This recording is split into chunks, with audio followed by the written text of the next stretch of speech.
ये आकाशवाणी रायपुर है। प्रादेशिक समाचार बुलेटिन के साथ मैं शशिकांत यादव।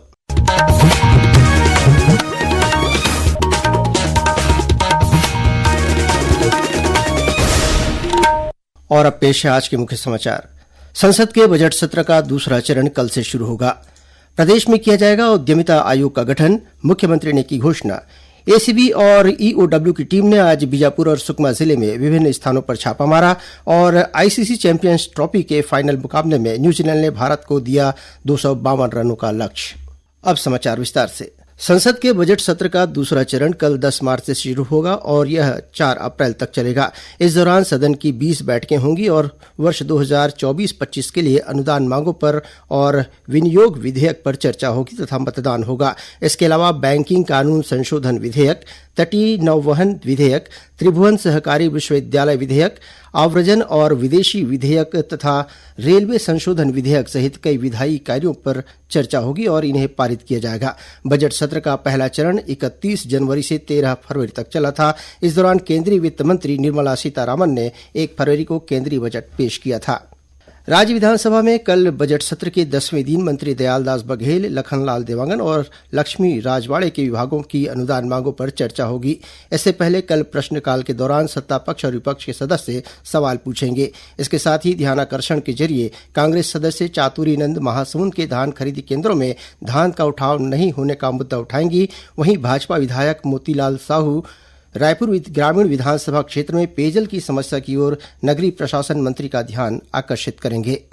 केंद्रीय श्रम मंत्रालय ने श्रमिकों से आयुष्मान भारत प्रधानमंत्री जन आरोग्य योजना का लाभ उठाने के लिए स्वयं को पंजीकृत कराने का अनुरोध किया है। इस योजना के अंतर्गत किसी संगठन के साथ काम करने वाले श्रमिक ई श्रम पोर्टल पर अपना पंजीकरण ऑनलाइन करा सकते हैं। यह योजना देश के 31,000 से अधिक सार्वजनिक और निजी पैनलबद्ध अस्पतालों में द्वितीय और तृतीय श्रेणी के स्वास्थ्य देखभाल सेवाओं के लिए प्रति परिवार प्रतिवर्ष 5 लाख रुपए तक का कवरेज प्रदान करती है। प्रदेश में उद्यमिता आयोग का गठन किया जाएगा। यह घोषणा मुख्यमंत्री विष्णुदेव साय ने रायपुर में स्वदेशी जागरण मंच की अखिल भारतीय कार्यकारिणी परिषद की बैठक में की। उद्यमिता आयोग राज्य में उद्यमशीलता की संस्कृति को मजबूत कर रोजगार सृजन की संभावना का अध्ययन करेगा। इसके तहत युवाओं के कौशल विकास और रोजगार प्रशिक्षण के लिए कार्य किया जाएगा। इस मौके पर मुख्यमंत्री ने कहा कि विकसित छत्तीसगढ़ और विकसित भारत के निर्माण के लिए हमें स्वदेशी को आत्मसात करना होगा। उन्होंने कहा कि स्वदेशी जागरण मंच हमेशा से आत्मनिर्भरता और स्वदेशी उद्योगों को बढ़ावा देता है। मुख्यमंत्री ने माओवाद प्रभावित क्षेत्रों के पुनर्निर्माण और विकास के लिए स्वदेशी जागरण मंच की सक्रिय भागीदारी का आह्वान किया। कार्यक्रम में विभिन्न क्षेत्रों में सफल उद्यमियों को उद्यमिता प्रोत्साहन पुरस्कार से सम्मानित किया गया। एंटी करप्शन ब्यूरो एसीबी और आर्थिक अपराध अन्वेषण शाखा ईओडब्ल्यू की टीम ने आज बीजापुर और सुकमा जिले में विभिन्न स्थानों पर छापेमार कार्रवाई की है। जानकारी के अनुसार टीम ने वित्तीय गड़बड़ी और डीएमएफ की राशि में अनियमितता के मामले में बीजापुर में सहायक आयुक्त आनंद सिंह के सरकारी आवास सहित कई ठिकानों पर दबिश दी। वहीं सहायक आयुक्त के जगदलपुर के धर्मपुरा स्थित मकान और उनके 2 रिश्तेदारों के बेला बाजार और धर्मपुरा स्थित मकान में भी छापा मारा। इसके साथ ही टीम ने तेंदुपत्ता घोटाला मामले की जांच के लिए सुकमा के वन मंडल अधिकारी अशोक पटेल के सुकमा और रायगढ़ स्थित निवास पर भी छापेमारी की। वहीं कई अन्य कारोबारियों के ठिकानों पर भी टीम ने दबिश दी। कोंडागांव जिले में आज नगर पालिका के नवनिर्वाचित अध्यक्ष और 22 वार्ड पार्षदों को शपथ दिलाई गई। शपथ ग्रहण समारोह में मुख्य अतिथि के रूप में विधानसभा अध्यक्ष डॉक्टर रमन सिंह शामिल हुए। वहीं विशिष्ट अतिथि के रूप में वन मंत्री केदार कश्यप, सांसद महेश कश्यप, विधायक लता उसेंडी और नीलकंठ टेकाम मौजूद थे। कार्यक्रम को संबोधित करते हुए डॉक्टर रमन सिंह ने कहा कि केंद्र और राज्य सरकार ने वर्ष 2026 तक माओवाद को खत्म करने का संकल्प लिया है। इससे पूरे बस्तर क्षेत्र में शांति स्थापित होने के साथ ही विकास का भी रास्ता खुलेगा। प्रादेशिक समाचार आप आकाशवाणी रायपुर से सुन रहे हैं। छत्तीसगढ़ की खबरों से है आपका वास्ता और खबरों की विश्वसनीयता से है हमारा वास्ता। आकाशवाणी समाचार रायपुर के प्रादेशिक समाचार बुलेटिन के साथ ही हमारे समसामयिक कार्यक्रम आप रेडियो के अलावा अपने मोबाइल पर भी सुन सकते हैं। आकाशवाणी समाचार फेसबुक, ट्विटर और यूट्यूब पर भी उपलब्ध है। हमारा Facebook page Chhattisgarh news on AIR, Twitter handle CGAIR news और हमारा यूट्यूब चैनल है छत्तीसगढ़ AIR न्यूज। तो अब रेडियो के साथ ही आपके मोबाइल के जरिए भी हम पहुंच रहे हैं आप तक। छत्तीसगढ़ की हर खबर के लिए सुनते रहिए आकाशवाणी समाचार। और अब आगे बढ़ते हैं बाकी के समाचारों की ओर। राजधानी रायपुर में कल 10 मार्च को ऊर्जा विभाग द्वारा छत्तीसगढ़ एनर्जी इन्वेस्टर्स समिट का आयोजन किया जाएगा। इसमें मुख्य अतिथि के रूप में मुख्यमंत्री विष्णुदेव साय शामिल होंगे। वहीं अध्यक्षता उद्योग मंत्री लखनलाल देवांगन करेंगे। इस दौरान देश भर से पहुंचे निवेशकों के साथ राज्य सरकार MOU भी करेगी। सूरजपुर जिले के ओडगी थाना क्षेत्र में आज हुए सड़क हादसे में भटगांव के पूर्व विधायक और कांग्रेस नेता पारसनाथ राजवाड़े घायल हो गए हैं। घटना के बाद वे अस्पताल पहुंचे, जहां उपचार के बाद फिलहाल उनकी हालत स्थिर बताई जा रही है। मिली जानकारी के मुताबिक श्री राजवाड़े नगर पालिका अध्यक्ष के शपथ ग्रहण समारोह में शामिल होने जा रहे थे। इसी दौरान उनकी कार अनियंत्रित होकर सड़क किनारे गड्ढे में उतर गई। घटना का CCTV फुटेज भी सामने आया है। इधर कबीरधाम जिले के पलानी पाट के पास कल देर शाम एक तेज रफ्तार मालवाहक वाहन अनियंत्रित होकर पलट गया। हमारे कबीरधाम संवाददाता सुरेश चंद्र श्रीवास्तव ने बताया कि इस हादसे में 3 महिलाओं की मौत हो गई है, जबकि 40 अन्य घायल हो गए हैं।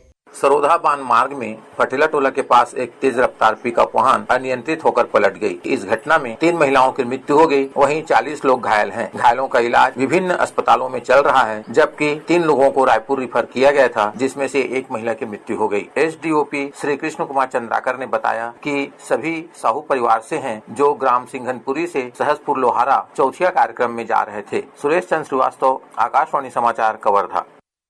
दुर्ग जिले के ग्राम बिरजापुर में बीती रात तेज रफ्तार मोटरसाइकिल की ठोकर से घर के बाहर खड़ी एक महिला की मौत हो गई।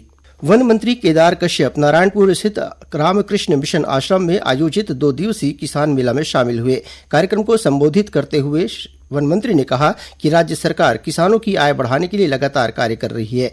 उन्होंने किसानों से ऑर्गेनिक खेती को अपनाने की अपील की। किसान मेले के माध्यम से किसानों को नए कृषि तकनीकों, जैविक खेती और आधुनिक साधनों के उपयोग की जानकारी देकर उन्हें बेहतर किसानी के लिए प्रेरित किया गया। इसके बाद वन मंत्री ने रामकृष्ण मिशन आश्रम में आयोजित कृषि प्रदर्शनी का अवलोकन भी किया।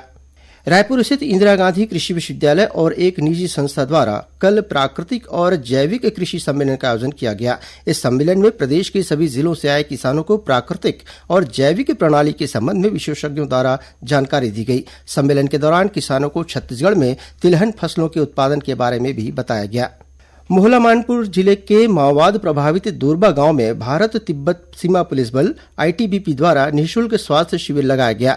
इस दौरान ITBP के चिकित्सा अधिकारी और मेडिकल टीम ने ग्रामीणों के स्वास्थ्य की जांच कर उन्हें निःशुल्क दवाइयां दी गई। साथ ही ग्रामीणों को मच्छरदानी का भी वितरण किया गया। शिविर में ITBP के अधिकारी और जवानों ने युवाओं को नशे से दूर रहने और स्वच्छता के प्रति जागरूक किया। मुख्यमंत्री विष्णुदेव साय ने रायपुर स्थित अपने निवास कार्यालय में आयोजित महतारी वंदन अभिनंदन कार्यक्रम में महिला पत्रकारों का सम्मान किया। साथ ही उन्हें अंतर्राष्ट्रीय महिला दिवस की शुभकामनाएं दी। इस दौरान मुख्यमंत्री ने महिला पत्रकारों से संवाद भी किया। ICC चैंपियंस ट्रॉफी के तहत आज दुबई में भारत और न्यूजीलैंड के बीच खेले जा रहे फाइनल मुकाबले में न्यूजीलैंड ने भारत के सामने 252 रनों का लक्ष्य रखा है। जवाब में भारत ने समाचार लिखे जाने तक 4 ओवर में बिना कोई विकेट खोए 30 रन बना लिए हैं। इससे पहले टॉस जीतकर पहले बल्लेबाजी करते हुए न्यूजीलैंड की टीम ने निर्धारित 50 ओवरों में 7 विकेट खोकर 251 रन बनाए। न्यूजीलैंड की तरफ से शानदार बल्लेबाजी करते हुए डेरिल मिचेल ने सर्वाधिक 63 रन बनाए। वहीं माइकल ब्रेसवेल ने 53 रनों की पारी खेली। भारत की ओर से स्पिनर वरुण चक्रवर्ती और कुलदीप यादव ने 2-2 विकेट लिए। इधर अंतर्राष्ट्रीय मास्टर्स लीग 2020 क्रिकेट टूर्नामेंट के तहत कल रायपुर के शहीद वीर नारायण सिंह अंतर्राष्ट्रीय क्रिकेट स्टेडियम में खेले गए मुकाबले में इंडिया मास्टर्स ने वेस्टइंडीज मास्टर्स को 7 रनों से हरा दिया। और अब पेश है मौसम का हाल। पश्चिमी विक्षोभ के असर से 13 मार्च तक प्रदेश के तापमान में वृद्धि होने की संभावना है। मौसम विज्ञानी HP चंद्रा ने आकाशवाणी समाचार को बताया कि 13 मार्च को कुछ जिलों में हल्के बादल छाए रह सकते हैं। अंत में मुख्य समाचार एक बार फिर। संसद के बजट सत्र का दूसरा चरण कल से होगा शुरू। प्रदेश में किया जाएगा उद्यमिता आयोग का गठन, मुख्यमंत्री ने की घोषणा। ACB और EOW की टीम ने आज बीजापुर और सुकमा जिले में विभिन्न स्थानों पर छापा मारा। और ICC चैंपियंस ट्रॉफी के फाइनल मुकाबले में न्यूजीलैंड ने भारत को दिया 252 रनों का लक्ष्य। इसी के साथ प्रादेशिक समाचार बुलेटिन समाप्त हुआ। नमस्कार।